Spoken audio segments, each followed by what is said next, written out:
दाहोद जिले के गोविंद गुरु लीमड़ी तालुका में दिल्ली मुंबई कॉरिडोर से प्रभावित 14 गांवों के अग्रणियों और ग्रामीणों ने खेतों और घरों में पानी भरने की समस्या को लेकर प्रांत अधिकारी को ज्ञापन सौंपा। ग्रामीणों ने तत्काल समाधान नहीं होने पर हाईवे बंद कर उग्र आंदोलन की चेतावनी दी। कल हुई मूसलाधार बारिश के कारण कई गाँवों के खेतों और रिहायशी मकानों में पानी भर गया। इससे फसलों को भारी नुकसान हुआ और घरों में पानी घुसने से लोगों का सामान खराब हो गया।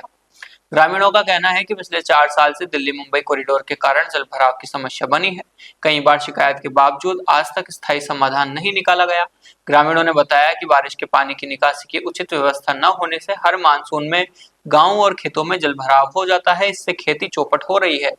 और लोगों को भारी परेशानी उठानी पड़ रही है। प्रांत अधिकारी के साथ हुई बैठक में तय हुआ कि आगामी सोमवार को समन्वय विभाग और नेशनल हाईवे कॉरिडोर के अधिकारियों की टीम ग्रामीणों की मौजूदगी में फिर से सर्वे करेगी। प्रांत अधिकारी ने पानी निकासी के काम को प्राथमिकता पर लेकर तुरंत कार्रवाई शुरू करने का आश्वासन दिया है। जी सर। एक्सप्रेस हाईवे कोरिडोर अंतर्गत आवता 14 ગામોની જે પણ સમસ્યાઓ છે એ સમસ્યાઓના નિકાલ માટે અમે સ્થાનિક વહીવટી તંત્રની એક ટીમ બનાવેલ છે, જે ટીમ દરેક ગામોની મુલાકાત લઈ અને સર્વેનું કામ કરે છે અને એ ટીમ દ્વારા જે પણ સર્વે કરવામાં આવે છે એ સર્વેના રિપોર્ટના આધારે અમે જે તે સંલગ્ન અધિકારીઓને એ બાબતે ઘટતી કાર્યવાહી કરવાની સૂચના આપી છે। આ ઉપરાંત અમે સોમવારથી ફરીથી પણ એક ટીમ બનાવી અને જે આ 14 ગામોની અંદર જ્યાં પણ કોઈ જગ્યાએ પાણી ભરાવાની કે એ સમસ્યા છે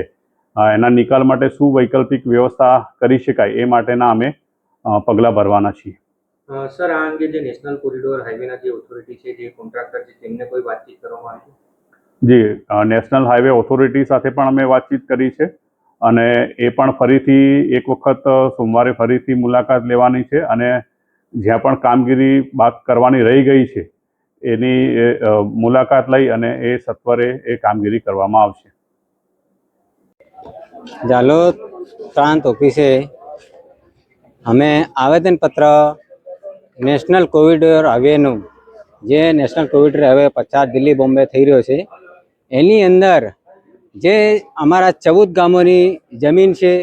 એ 14 ગામોની જમીનની અંદર સાઈડની જે જગ્યા છે એની જગ્યાની અંદર જે લોકો વિસ્તાર રહેઠાણ વિસ્તાર છે એની અંદર પાણી એટલું બધું ઘૂસી ચૂકે જમીનની જે ઘરોની અંદર છે ઓછામાં ઓછો છે ને ઓછામાં ઓછો 3 ફૂટની આજુબાજુ ઘરોની અંદર પાણી ઘૂસી ગયું છે। તો એનું જ્યાં સુધી એ લોકો નિકાલ નહીં કરે ત્યાં સુધી અમે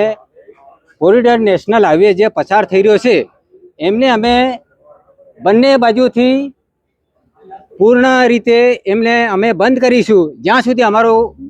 રસ્તાની જે અમારી મૂળભૂત સુવિધાઓ જો પૂરી ન થાય ત્યાં સુધી અમે રસ્તો એમનો પસાર કરવા દેશું નહીં, એવી અમારી માંગ છે। મારું નામ બાબોર મહેન્દ્રભાઈ રમસુભાઈ બાબોર પાવડી। દાહોદ જિલ્લાના ગોવિંદ ગુરુ લીમડી તાલુકામાં આવેલ જે 14 આદિવાસી ગામો છે એમાં સરકાર દ્વારા જે દિલ્હી બોમ્બે કોરિડોર હાઈવે પસાર કરવામાં આવ્યો,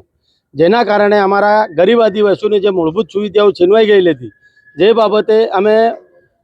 1 જૂન 2026ના રોજ આવેદનપત્ર આપેલ હતું અને એની સાથે અમે ચીમકી ઉચ્ચારેલ હતી કે ભાઈ 3 તારીખે જવાબદાર તમામ અધિકારીઓ સાથે અમારી મિટિંગ ગોઠવી અને આનું નિરાકરણ લાવવામાં નહીં આવશે તો અમે 8 તારીખે કલેક્ટર કચેરી ખાતે ધરણાનો પ્રોગ્રામ કરીશું, જેથી પ્રાંત અધિકારીશ્રીની અધ્યક્ષતામાં 3 તારીખે જવાબદાર તમામ અધિકારીશ્રી સાથે મિટિંગ કરવામાં આવી અને તેઓએ અમને લેખિત બાંહેધરી આપવાનું નક્કી કર્યું, પણ આજ દિન સુધી અમને લેખિત બાંહેધરી નહોતી આપી। તેમજ વરસાદ પહેલાં આ લોકોએ જે પાણીના નિકાલની જે વ્યવસ્થા છે આ કોરિડોર હાઈવેની એની વ્યવસ્થા કરી આપવાનું નક્કી કરેલ હતું, પરંતુ ગઈકાલે જે ભારે વરસાદ પડ્યો અને પહેલા જ વરસાદના કારણે અમારા જે ગરીબ આદિવાસીઓ છે એમના ખેતરોમાં વરસાદી પાણી ઘૂસી જતા તેમના ઘરો અને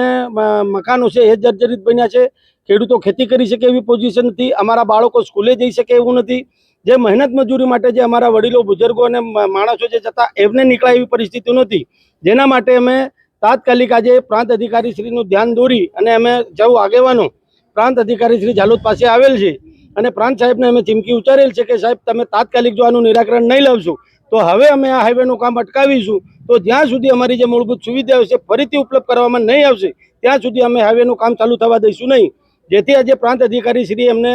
જવાબદારી લઈ અને વચન આપ્યું છે કે સોમવારના રોજ તમામ જવાબદાર અધિકારીઓ વસ્તી ગામે આવશે અને ત્યાંથી જે 14 ગામોમાં જે પણ મુશ્કેલીઓ છે એનું રૂબરૂ નિરીક્ષણ કરશે, સર્વે કરશે અને તાત્કાલિક ધોરણે એનું નિરાકરણ થાય એ માટે અમે આપને વચન આપીએ છીએ, જેથી આજરોજ અમે પ્રાંત સાહેબને જે અમારી વેદનાઓ હતી એ ઠાલવી છે અને સાથે ચીમકી ઉચ્ચારી છે કે સોમવારે જો કોઈ જવાબદાર અધિકારી ના આવ્યા અને જે અમારી માંગો છે પૂરી કરવામાં નહીં આવશે તો હવે આ હાઈવેનું કામ અમે તદ્દન બંધ કરાવી દઈશું અને જ્યાં સુધી મૂળભૂત સુવિધાઓ ફરીથી ઉપલબ્ધ ન થાય ત્યાં સુધી અમે કામ ચાલવા દઈશું નહીં. બોલો. આજે પ્રાંત કચેરી મુકામે અમે ગુરુ ગોવિંદ તાલુકા લીંબડીમાં આવતા જે દિલ્હી મુંબઈ કોરિડોર માટે જે ગઈકાલે વરસાદ પડ્યો એમાં વસ્તી, મેરાખીડી અને આંબા એવા અનેક ધારાડુંગર એવા અનેક જગ્યાએ પાણીનો સ્ત્રોત ભરાઈ ગયો. અમારી મૂળભૂત સુવિધા, અમારી ક્યારની લડત છે આ 14 ગામોમાં કે જે ગામોમાંથી કોરિડોર પસાર થાય છે એ ગામોની અમારી મૂળભૂત સુવિધા રોડ અને પાણીની. હવે ચોમાસાની સિઝનમાં હવે પાણી ગઈ વખત પણ ભરાઈ ગયું હતું. એ ગઈ વખતથી અમે લગભગ 1 વર્ષથી અમારી આ ખેડૂતોની લડત છે. એ લડત માટે એના અનુસંધાનમાં અમે તારીખ 6ના રોજ પ્રાંત કચેરી અલ્ટિમેટમ સાથે આવેદનપત્ર આપ્યું તમામ ખેડૂતો અને આગેવાનોએ, અને એના અનુસંધાનમાં અમને આ જે કામ કોરિડોર અને વિદ્યુત બોર્ડવાળા આ બંને અને પાણી પુરવઠાવાળાએ અમને કીધું હતું કે ભાઈ સમય મર્યાદામાં અમે કામ પૂરું કરો. એ કામ પૂરું નહીં થવાથી આજે અમે પ્રાંત કચેરી ખાતે પ્રાંત સાહેબને મળ્યા અને પ્રાંત સાહેબે અમને એવું આશ્વાસન આપ્યું છે કે તારીખ 22ના રોજ સોમવારના દિવસે રોડ હોય કે પાણી પુરવઠા કે ફોરેસ્ટવાળા તમામ લોકો વસ્તી મુકામે ઉપસ્થિત થઈ અને જ્યાં જ્યાં આપણને પાણીનો પ્રશ્ન છે, વીજળીનો પ્રશ્ન છે, રોડનો પ્રશ્ન છે, એ તમામ પ્રશ્ન સોલ્વ કરવા માટે પ્રાંત કચેરીના અધિકારીઓ અને રોડના અધિકારી, વિવિધ કચેરીના અધિકારીઓ અમે ત્યાં સ્થળ પર જે અમને સ્થળ પર પ્રશ્ન સોલ્વ થાય એવું અમને આજે પ્રાંત સાહેબે આશ્વાસન આપ્યું છે.